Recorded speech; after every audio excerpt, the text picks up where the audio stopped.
they would form a fan with these 13 boats. All these dolphin boats have sounding rods with flared ends that they dip into the water and pound on to form a sound curtain that scared the dolphin to scoop them into the bay. And what I did in the bay was to tell the dolphin, don't come in. So what they did was to scoot sideways, and their hunt was not successful. So what would have happened had I not done that was that the entire school of dolphin would have been driven into the bay. A school of dolphin probably would range from about 20 dolphins to about 45, sometimes 60. And different species, bottlenose, white-sided dolphin, maybe sometimes false killer whales, sometimes pilot whales, but a lot of bottlenose dolphins, which is my absolute favorite animal in the world. Because they're forgiving, they're intelligent, and they've saved humans from drowning. They were afraid of sharks, but when they see humans being threatened by sharks, they would attack the shark to protect the human. Best of all is that I'm sure that they know that they suffer at human hands, but they do not retribute in the same way. They're way above us, spiritually at least. So what would have happened was that they would keep those dolphins in the bay overnight. The bay would have been netted off. Next to that bay is a small cove called a killer cove. This one here is the holding cove, the other one is the killing cove. And they would drive the dolphins over into the killing cove in the morning and shut off that cove with a net. They would move that net to herd the dolphin towards shallow waters. And then there would be a few people in wetsuits going into the water to pick and choose which few dolphins to spare.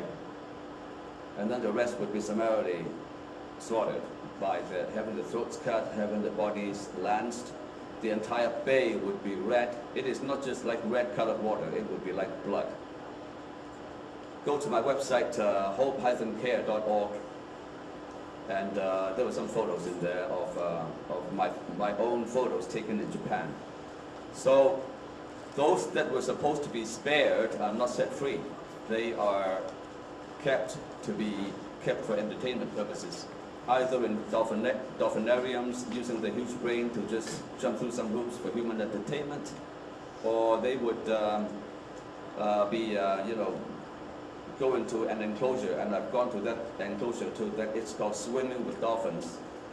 And that may sound very benign, even enlightened, but swimming with the dolphins in a pen, it's like, walking with a dog in a pen and then saying, okay, I've taken you for a walk, go to sleep, So these actually are the less fortunate ones than the ones that were killed quickly, because they have to suffer a whole life of captivity and forced labor, slaves.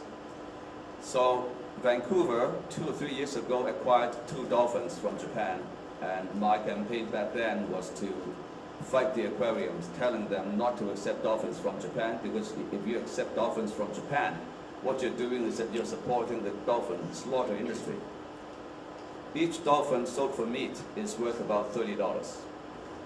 Each dolphin caught for entertainment is worth $20,000. So it is for these that the dolphins are killed. Dolphin meat is full of mercury. It's not fit for any consumption.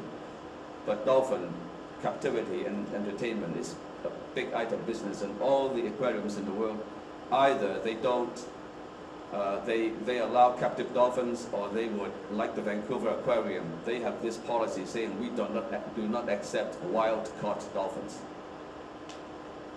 We only accept captive-born dolphins. But where the heck do they think that the captive-born dolphins came from? You've got to catch the females first, keep it in captivity, and then breed it and get the babies out and ship it and send it to all these aquariums that are so humane as to say that they don't accept wild-caught dolphins. So next time when you go to an aquarium, when you see dolphins there, say something. Well, if you believe in prayer, say a prayer for them. If not, say hi to them. But say something to these people who are training them. Say something to these people who determine the aquarium's policy to purchase dolphins from Japan. About elephants, just a very quick thing. To campaign, I speak about the power of one. If you're one person, you can be extremely powerful. If you have a small demonstration with 5 or 6 people, it's very weak. But if you do a demonstration just yourself, you can be extremely powerful. It depends on you. Either you have thousands of people or just one person, not 4 or 5 people. Now, Ringling Brothers came to Denver a couple of years ago, and they were supposed to stay for 12 days. There was a local group that would do a demonstration on the opening day. That was all they're going to do, one demonstration. I've got a friend who doesn't belong to any group.